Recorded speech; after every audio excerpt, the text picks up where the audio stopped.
Pour construire l'avenir, souvenons-nous du passé.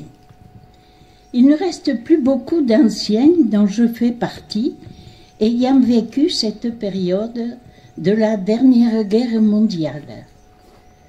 En 1940, j'avais 12 ans. Je me souviens comme si c'était hier. Occupation, couvre-feu et la faim. Oui, nous avions faim et manquions de tout. Privations de toutes sortes, mais chacun faisait de son mieux. Avec les tickets, nous avions droit à tant de grammes et souvent, nous attendions pour rien. D'ailleurs, beaucoup ont eu des carences, surtout les enfants en pleine formation.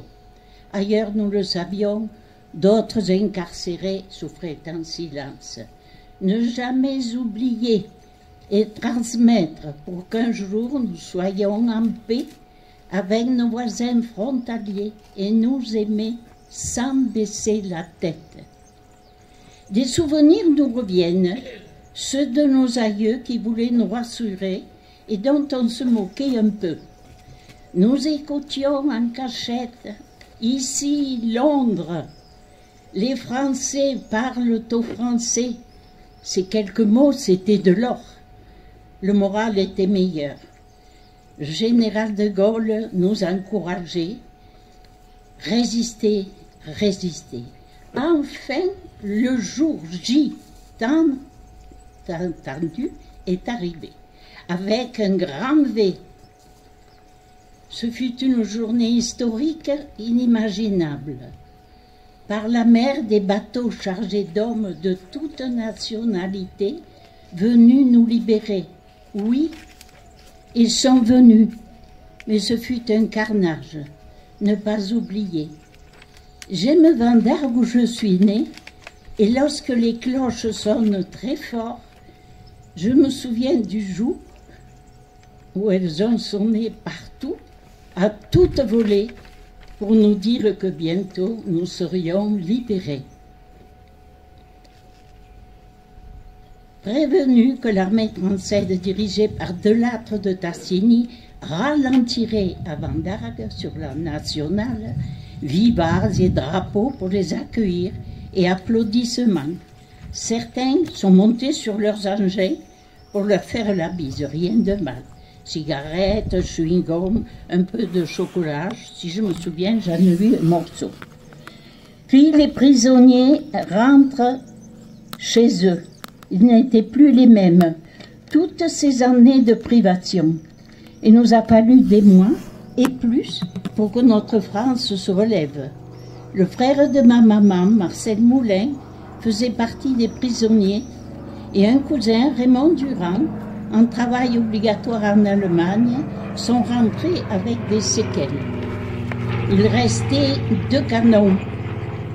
Les jeunes de chez nous les avaient ramenés devant la mairie. Après un certain temps, ils ont été retirés. Il n'en reste qu'un à la rotonde près du cimetière. Une des plus belles choses qui soit arrivée à notre France fut la libération. Le maquis, avec ses résistants, a payé très cher. Des hommes et des femmes ont œuvré jusqu'au sacrifice pour qu'un jour nous n'ayons plus peur. Les paroles ou les écrits sont des souvenirs qui se donnent. Mémoire, ne me déleste pas de tout ce qui fut sacrifié, mais que je sois en éveil, confiante et libre. Notre France est belle et la vie aussi. Vive la France! Merci beaucoup Huguette. Alors, on peut effectivement l'applaudir pour ce témoignage, ce vécu de la situation. Les canons de Vendargue sont-ils liés aux événements qui ont eu lieu à Sommières les 25 et 26 août 1944? Personne aujourd'hui ne peut nous le dire, puisque malheureusement tous les protagonistes de cet événement seront décédés depuis. Néanmoins, cet événement marque la grande histoire de Vendargue. Le 6 juin 1944, les Alliés débarquent en Normandie. Puis, le 15 août 1944, sur les plages de Méditerranée proche de Toulon. Prise en tenaille, la Wehrmacht tente de se replier soit vers l'Allemagne, soit pour rejoindre le front de Normandie. Une attaque aérienne alliée dans la région de Vendargue oblige les Allemands à abandonner 2 canons PAC-38 dans les fossés proches du village, au lieu d'Île Espérance, après les avoir sabotés bien évidemment. Léon Grèce, oncle de Max Rascalou, premier adjoint à Vendargue depuis 2020, qui les a aperçus, prévient immédiatement les jeunes de Vendargue. Antoine Ponce, André Robert, Adrien Itier, Roger Fressac et Guy Pouget vont alors les récupérer durant la nuit et les ramènent sur la place de la mairie. Le père Bardy, maçon du village, leur fournira les planches pour les hisser par-dessus les grilles du parvis à côté de l'église. Par la suite, la municipalité les rétrocédera à l'armée française et ils seront stockés dans un local de l'R4, l'établissement ravitailleur du commissariat de l'armée de terre qui se situait dans la zone industrielle, Salaison. En 2006, lors de la fermeture de cet établissement, la municipalité obtient le retour d'un des 2 canons. Depuis 2014, il participe à la mémoire de cette période trouble de la Seconde Guerre mondiale, dans ce lieu sacré qu'est la rotonde du souvenir. Le second canon, lui, aura été confié au musée de l'armée, au château de l'Empéry à Salon de Provence. Je vous invite tout à l'heure à aller voir aussi sur le transformateur le déroulement, en résumé bien évidemment, de la guerre de 39-45, où en particulier il y a les noms de certains gens, certaines personnes qui ont fait cette guerre et qui ont conduit cette guerre, comme le maréchal de Lattre, le général Leclerc, le général Koenig également.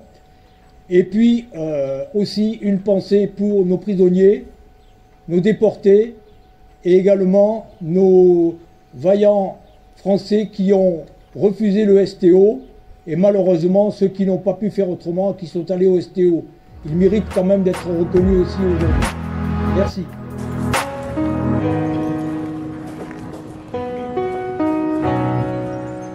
Salut.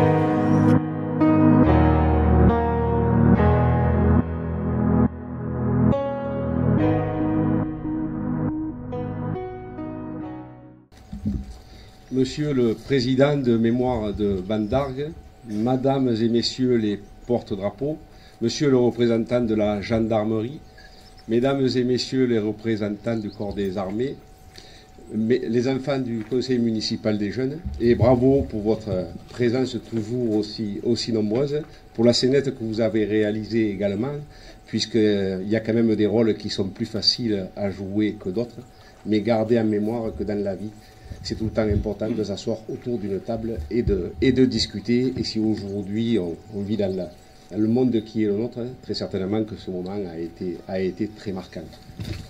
Mesdames et Messieurs de la chorale, merci pour votre présence et votre participation.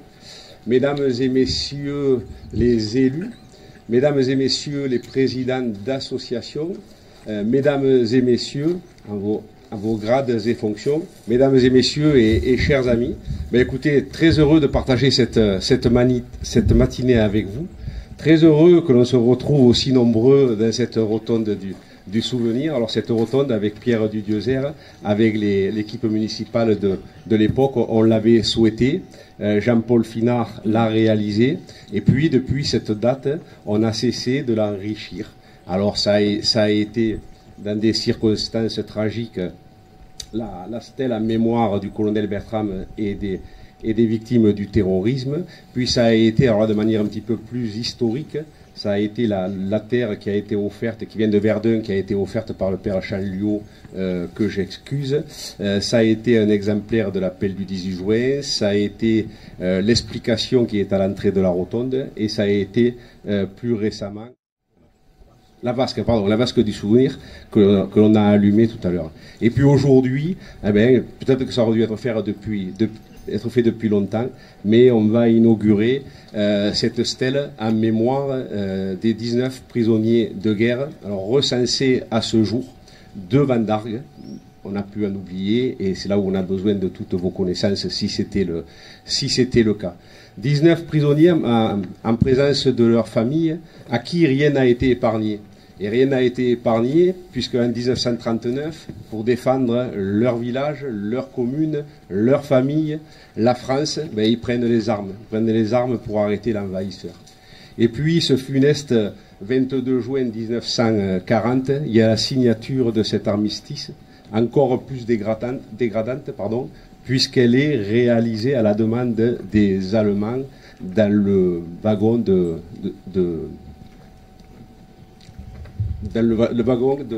qui avait servi à la signature de la fin de la Première Guerre mondiale. Et aujourd'hui, on peut se rappeler qu'en plus de ça, ils sont partis en Allemagne, et au fond d'eux, ça devait être insupportable, puisque d'une certaine manière, on allait leur demander de travailler pour l'armement de l'Allemagne, pour l'armement de l'oppresseur.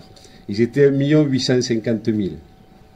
Certains ont profité, et pas sûr que le mot profiter soit opportun, mais on va le dire comme ça, de cette nouvelle ignominie qui était la relève. C'est-à-dire, il y avait 3 jeunes Français qui partaient en Allemagne pour que l'une de ces personnes puisse revenir chez elle. Alors, on a souvent parlé, bien sûr, de l'héroïsme des hommes et des femmes qui ont débarqué, des militaires qui nous ont libérés. On a parlé de l'héroïsme, à juste titre, des résistants, hommes et femmes, qui ont donné leur vie. Mais je crois qu'à un moment, on peut également parler d'héroïsme pour ces prisonniers de guerre qui, lorsqu'ils étaient en Allemagne, dans des conditions très difficiles, et puis ceux qui ont essayé de s'évader ont été repris dans des conditions encore plus difficiles, mais ces hommes et ces femmes, là-bas, ils se sont dit, eh bien, on va saboter, on va ralentir. Voilà. Et aujourd'hui, je crois qu'il faut leur rendre hommage pour ça et pour l'ensemble de leur action. Voilà. En tant que membre de la famille de l'un des prisonniers de la guerre 39-45 qu'on aurait aujourd'hui, je me permets de prendre la parole en ce 8 mai, au moment où va être dévoilée une stèle qui porte les noms de nos parents et qui ont subi la captivité. Les autres familles ici présentes partageront certainement, sans doute, ces quelques mots. Petit-neveu d'Antoine Kamal, je le fais pour remercier la municipalité et les membres de l'association Mémoire de Vendargues d'avoir conçu et œuvré à la bonne réalisation de ce projet. C'est un bel hommage rendu à nos soldats qui ont traversé ces moments difficiles. À cette époque, les familles ont également souffert de l'éloignement de leurs proches et ont vécu dans l'angoisse, sans toujours avoir de nouvelles d'eux. Elles ont compensé du mieux possible l'être aimé dans la vie de tous les jours. Après des années passées dans les stalags, notamment en Allemagne, en Autriche ou en Pologne, ils sont heureusement revenus et ont retrouvé leur famille. Mais parfois, certains n'étaient plus là pour les accueillir. Ainsi, ils vivaient un retour mêlé de grande joie et de tristesse. Il leur a fallu reconstruire une vie que leurs enfants jeunes, nés juste avant le conflit, les connaissent ou les reconnaissent. Retrouver leur travail ou du travail. Enfin, regarder à nouveau vers un avenir prometteur. Cet avenir, ils l'ont effectivement bâti. Ils ont souvent, pour les plus jeunes d'entre eux, fondé une famille. Et ils ont enfin perpétué leur souvenir de cet épisode marquant dans l'association des anciens prisonniers de guerre dans laquelle ils aimaient se retrouver. Leur drapeau est là à leur côté, porté par Martine, la fille d'Étienne Kamal, et leurs noms vont être rappelés par Max, le fils de Jean Rascalou. C'est un beau symbole. Aujourd'hui, nous pensons plus particulièrement à eux, et cette stèle rappellera aux générations futures ce qu'ils ont vécu. Merci à eux, ils sont et resteront dans notre souvenir. Merci. Il est grand. Approchez-vous. Non, mais... Allez, on y va.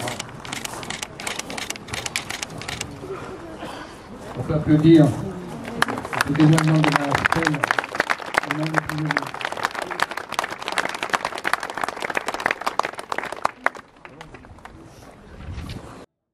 Kamal Antoine, Kamal Étienne, Chalier Jean, Chaptal Louis, Charles Jean, Charrière Aimé, Crouzet Fernand, Desmarais Paul, Folcher Roger, Galzin Albert, Goubert Jean, Guinan Benjamin, Moulin Marcel, Quinonero Jean, Rascalou Jean, Rébaud Marius, Ségara Jean, Tessandier Denis et Valentin Marius.